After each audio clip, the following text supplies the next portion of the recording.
Ayan, so good afternoon po sa ating lahat. Ako po si Lorisa Maginaldo, ang MLGO ng Pagod-Balik Mas Market. So, same with ma'am, nasa na sa Pagod-Balik 2019.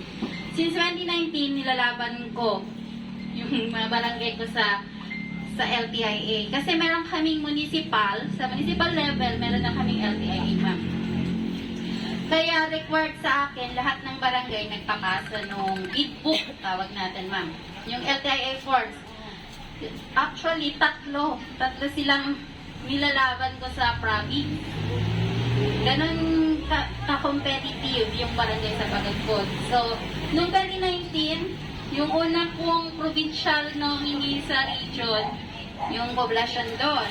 Tapos, noong 2020 to 2020, kayo na, no? Well, yung Kapalispisan. Kasi talagang palaban tong mga barangay ko. So, pagdating sa region, naranasan namin naging first runner-up tsaka second runner-up. Hindi pa kami nagcha-champion. Tapos, yung naisip namin aside from dun sa ginagawa naming yearly na seminar, ng basic KP, yung mga advanced KP training, yung isang naisip namin, mag-benchmarking kami sa ibang LTIA winner para may matutunan kami ng ibang innovations. Kasi doon kami natatalo, ma'am, sa innovation. Kasi wala na kami maisip na iba pa.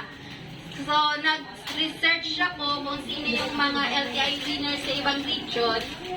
So, nakita namin, ito yung pinakamalapit sa Region 1, yung Santa Lucia. Tapos nakita rin namin na first time, dun sa right up na nakita namin dun sa internet. So, ito po yung napili namin. Kaya, tsaka ano rin, dahil fourth income class ang Samalbatan, sa category namin na fourth income class.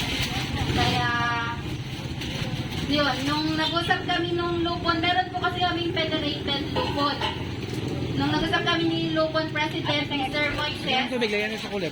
ayun, nasabi na niya sa Bataan Map kasi meron silang LTI national winner. Kaya po, napili namin yung Santa Lucia na pag-benchmarkingan po namin. Sana po marami kaming matutunan sa inyo, tsaka sana rin may ma-share kami na mga best practices namin doon sa Region 1.